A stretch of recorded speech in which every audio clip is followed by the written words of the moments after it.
Big TV digital exclusive మనం చూస్తూ ఉన్నాం. ఇటు విజయనగరం జిల్లాలో దారుణ ఘటన చోటు చేసుకుంది. తన ప్రేమ పెళ్లికి నిరాకరించిందని తన సొంత తల్లిని తన కూతురు హతమార్చిన ఘటన ఇటు విజయనగరం జిల్లాలో కలకలం రేపుతుందనే చెప్పుకోవాలి. తన ఎంతో కాలం నుంచి కూడా ఇద్దరు ప్రేమించుకుని పెళ్లి చేసుకుందాము అనుకుంటూ కూడా ఇటు ఇంట్లో చెప్పేందుకు కూడా ప్రయత్నం చేశారు. సో వారి ప్రేమను నిరాకరించింది అన్న ఒక కారణంతో ఇటు తల్లిని హతమార్చింది తన కూతురు.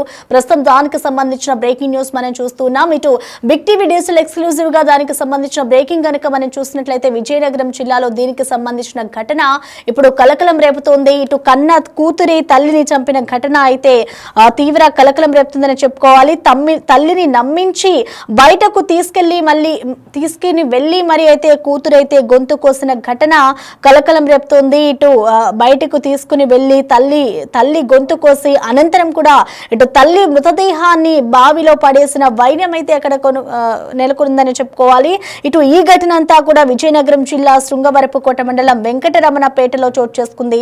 గత కొన్ని రోజుల నుంచి కూడా ఇటు రుచిత అలాగే హరికృష్ణ ఇద్దరు కూడా ప్రేమించుకుంటూ ఉన్నారు. అయితే గతంలో ఇటు ఎవరైతే హరికృష్ణ ఉన్నాడో ఇటు అతనిపై కూడా గతంలో ఫోక్సో కేసులు కూడా ఉన్నట్లుగా తెలుస్తోంది. ప్రస్తుతం అతను ఆ ఫోక్సో కేసులో జైల్లో కూడా ఉన్నారు. సో ఆ జైల్లో పరిచయమైన కొంతమంది పరిచయాలతో కారణంగానే అతను అటు వెంకటలక్ష్మి ఎవరైతే ఆ తల్లి ఉందో ఆవిడ వీళ్ళ ప్రేమ వివాహానికి సంబంధించి నిరాకరించిందో ఆమె నిరాకరిస్తుందన్న ఒక కోపంతో ఆయన జైల్లో ఎవరైతే పరిచయం అయ్యారో వారితో కలిసి కూడా పక్కా ప్లాన్ ప్రకారమే వెంకటలక్ష్మి చంపేందుకు కూడా ఇటు హరికృష్ణ ప్లాన్ చేశారు. సో ప్లాన్ ప్రకారమే ఇటు రుచిత అలాగే హరికృష్ణ ఇద్దరు కూడా గొంతు కోసి మరి ఆ కన్న తల్లిని కడ తీర్చిన ఘటన ఇటు విజయనగరం జిల్లాలో చోటు చేసుకుంది. ఇటు కుటుంబ సభ్యులంతా కూడా శోక సంద్రంలో మునిగిపోయారు.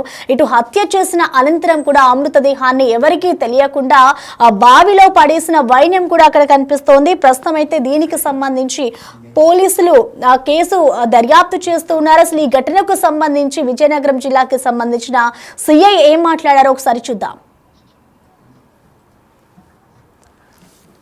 వాళ్ళ అమ్మ వాళ్ళ చెల్లి బెడ్రూమ్ కోసం రాత్రి వెళ్ళి తిరిగి వచ్చే సమయంలో వాళ్ళ చెల్లిని ఎవరో కొట్టారని వాళ్ళ అమ్మగారిని ఆటోలో వచ్చి కిడ్నాప్ చేసి తీసుకువెళ్ళిపోయారని చెప్పిందట. ఆ విషయం మీద హరీష్ అనే అబ్బాయి చుట్టుపక్కల వాళ్ళ బంధువులతో ఫ్రెండ్స్ తోటి ఎక్కడ ఎటువంటి క్లూ లభించలేదు. దాని మీద ఈరోజు ఉదయం పోలీస్ స్టేషన్కి వచ్చి వాళ్ళ అమ్మగారిని ఎవరో కిడ్నాప్ చేసినట్లు మన కంప్లైంట్గా కేసు రిజిస్టర్ చేయమన్నది. ఆ కేసు ఇన్వెస్టిగేషన్లో భాగంగా ఈరోజు వెంకటరామపేట గ్రామం వెళ్ళి నేరస్థలం పరిశీలించగా అక్కడ ఉన్నటువంటి రక్తం మడుగులు క్లూస్టూమ్తో పరిశీలించి తద్వారా ఇన్వెస్టిగేషన్లో భాగంగా ముందుకు వెళ్తుండగా అక్కడి నుంచి 800 మీటర్ల దూరంలో ఒక బావిలో ఒక శవం కనిపించింది. ఆ శవాన్ని బయటకు తీసి వెతికి చూడగా ఆమె ఈ కిడ్నాప్ అయినటువంటి ఎర్రాప్రగడ హరీష్ వాళ్ళ అమ్మ వెంకటలక్ష్మి అని తెలియచ్చింది. ఆ శవాన్ని బయటికి తీసి పంచనామా నిర్వహించడం జరుగుతుంది. తర్వాత ఇన్వెస్టిగేషన్ కొనసాగించి ఈ చర్య కార్యక్రమం పైన చట్టరీత్యా తగు చర్య తీసుకుంటామని తెలియజేయడం. వాళ్ళ అమ్మ వాళ్ళ చెల్లి బెడ్రూమ్ కోసం రాత్రి వెళ్ళి తిరిగి వచ్చే సమయంలో వాళ్ళ చెల్లిని ఎవరో కొట్టారని వాళ్ళ అమ్మగారిని ఆటోలో వచ్చి కిడ్నాప్ చేసి తీసుకువెళ్ళిపోయారని చెప్పిందట. ఆ విషయం మీద హరీష్ అనే అబ్బాయి చుట్టుపక్కల వాళ్ళ బంధువులతో ఫ్రెండ్స్ తోటి ఎక్కడ ఎటువంటి క్లూ లభించలేదు. దాని మీద ఈరోజు ఉదయం పోలీస్ స్టేషన్కి వచ్చి వాళ్ళ అమ్మగారిని ఎవరో కిడ్నాప్ చేసినట్లు మన కంప్లైంట్గా కేసు రిజిస్టర్ చేయమన్నది. ఆ కేసు ఇన్వెస్టిగేషన్లో భాగంగా ఈరోజు వెంకటరామపేట గ్రామం వెళ్ళి నేరస్థలం పరిశీలించగా అక్కడ ఉన్నటువంటి రక్తం మడుగులు క్లూస్టూమ్తో పరిశీలించి తద్వారా ఇన్వెస్టిగేషన్లో భాగంగా ముందుకు వెళ్తుండగా అక్కడి నుంచి 800 మీటర్ల దూరంలో ఒక బావిలో ఒక శవం కనిపించింది. ఆ శవాన్ని బయటకు తీసి వెతికి చూడగా ఆమె ఈ కిడ్నాప్ అయినటువంటి ఎర్రాప్రగడ హరీష్ వాళ్ళ అమ్మ వెంకటలక్ష్మి అని తెలియచ్చింది. ఆ శవాన్ని బయటకు తీసి పంచనామా నిర్వహించడం జరుగుతుంది. తర్వాత ఇన్వెస్టిగేషన్ కొనసాగించి ఈ చర్య కార్యక్రమం పైన చట్టరీత్యా తగు చర్య తీసుకుంటామని తెలియజేయడం. వాళ్ళ అమ్మ వాళ్ళ చెల్లి రైట్, ఇక ఈ దాడికి సంబంధించిన ఈ ఘటనకి సంబంధించిన పూర్తి సమాచారాన్ని మా ప్రతినిధి విజయనగరం నుంచి శివశంకర్ అందుబాటులో ఉన్నారు. శివశంకర్, మనం చూస్తున్నాం తన ప్రేమని నిరాకరించిందని కన్న తల్లిని తన కూతురు హతమార్చిన ఘటన ఇటు కలకలం రేపుతోంది. సో ప్రస్తుతం అసలు ఆ కూతురు అలాగే ప్రేమికుడు ఇద్దరు కూడా ఎక్కడున్నారు? పోలీసులు దీనికి సంబంధించి ఏం చెప్తున్నారు? అసలు ఈ ఘటనపై ఆ కుటుంబ సభ్యులు ఏమంటున్నారు శివశంకర్?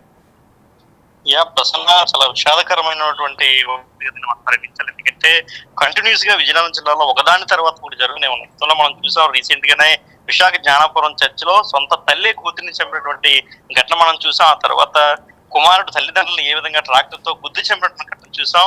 అలాంటి ఈ రోజు మరొక ఇటువంటి దుర్వార్త మనం వినాల్సి వస్తుంది. నిజంగా దురదృష్టంగానే భావించాలి. ఎందుకంటే కన్న కూతురు అవమాసాలు కని పోషించి ఇలాంటి కూతురు తల్లిని చంపిందంటే నిజంగా దాన్ని మనం ఏ విధంగా అర్థం చేసుకోవాలో కూడా దీని పరిస్థితి అంటే వరుస ఘటనలు జరగడం చాలా దురదృష్టంగా భావించవచ్చు. కేవలం ప్రేమ పెళ్లి కోసం, ఇంకా తనకి కేవలం 18 ఏళ్ళు. ఇంకా అందులో మనం చూసుకున్నట్లయితే నిన్నగాక మొన్న 18 ఏళ్ళు నిన్నటువంటి ఓ అమ్మాయి ప్రేమ కోసం, అది కూడా జైలుకి వెళ్ళి వచ్చినటువంటి వ్యక్తి కోసం కన్నా తల్లినే చంపడం నిజంగా చాలా దౌర్భాగ్యంగా మనం భావించాలి. ప్రస్తుతం అయితే చంపారు రుచిత, అంటే ఆ అమ్మాయి పేరు రుచిత, తల్లి వెంకటలక్ష్మి, ప్రియుడు హరికృష్ణ, వీళ్ళ పేర్లు అయితే ఎవరైతే రుచిత అనే అమ్మాయి ఉందో కన్న తల్లిని బహిర్భూమికని నిన్న రాత్రి తీసుకెళ్లి నమ్మించి అమ్మ బయటికి వెళ్దాం రా అని చెప్పేసి. ఎందుకంటే జనరల్ గా మనకి పల్లెటూరులో మనం చూసుకున్నట్లయితే బయటికి వెళ్తుంటారు. బయటికి వెళ్ళేది అంటే రాత్రిపూట మనకి వాష్రూమ్కి వెళ్ళాలంటే బాత్రూమ్స్ ఉండవు కాబట్టి బయటికి వెళ్తుంటారు ఎక్కువగా.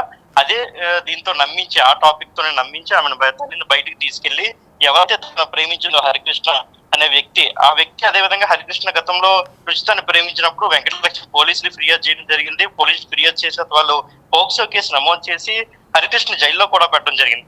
ఆ తర్వాత హరికృష్ణ బయటకు వచ్చిన తర్వాత మళ్ళీ ఈలోపు అంటే అప్పుడు మైనర్ గా ఉండేటటువంటి రుచిత ఇప్పుడు మేజర్ అవ్వడం, వెంటనే తను పెళ్లి చేసుకుంటాను, నాకు పెళ్లి చేయని తల్లి అవడం, తల్లి నిరాకరించడంతో ఎవరైతే హరికృష్ణకి జైల్లో కొంతమంది పరిచయం అవడం వాళ్ళతో కలిసి నిన్న రాత్రి వెంకటలక్ష్మి అయితే గొంతు కోసి చంపడం జరిగింది. Prasanna, right, thank you Shivshankar.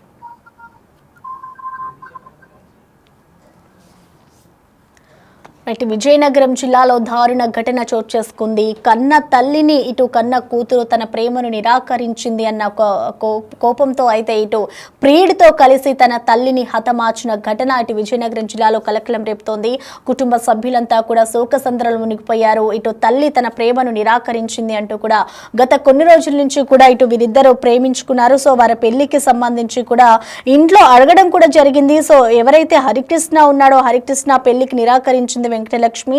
ఇటు ఆమె తల్లి వెంకటలక్ష్మిని ఇటు హరికృష్ణ ఇంతకు ముందు కూడా అడిగారు. సో ఆ కూతురిని పెళ్లి చేసుకోవద్దు అంటూ కూడా ఇటు తల్లి మందలించడంతోనే ఇటు ప్రియుడితో కలిసి కూడా కన్న తల్లిని కూతురు హతమార్చిన ఘటన ఇటు శృంగవరపుకోట మండలం వెంకటరమణపేటలో అయితే చోటు చేసుకుంది. అయితే ప్రెసెంట్ మనం చూసుకోవచ్చు, జైల్లో గతంలో కూడా ఇటు హరికృష్ణ జైల్లోనే ఉండి ఇటు ఫోక్సోకి సంబంధించిన ఒక కేసులో ఆయన అరెస్ట్ అయ్యి జైల్లో గడిపి వచ్చాడు. సో అనంతరం కూడా జైల్లో ఎవరైతే పరిచయం అయ్యారో ఆ జైలు వారితో కలిసి ఏ విధంగా హత్య చేయాలి, ఎలా హత్య చేయాలి అన్న కోణంలో కూడా ఒక పథకం ప్రకారం రచించి కూడా ఇటు తల్లిని అయితే హత్య చేసింది రుచిత. సో ప్రెసెంట్ అయితే పోలీసులు అయితే దీనికి సంబంధించి అయితే దర్యాప్తు చేస్తూ ఉన్నారు. అటు ఆ కుటుంబంలో కూడా విషాద ఛాయలు అలుముకున్నాయని చెప్పుకోవాలి. ఇటు హత్య చేసిన అనంతరం కూడా అటు శృంగవరపుకోట ఏదైతే వాళ్ళ విలేజ్ ఉందో అక్కడ ఊరి చివరన బావిలో ఆ మృతదేహాన్ని పడేసిన వైనం కూడా మనం చూస్తూ ఉన్నాం. ఈ ఘటన అయితే ప్రస్తుతం విజయనగరం జిల్లాలో కలకలం రేపుతోంది.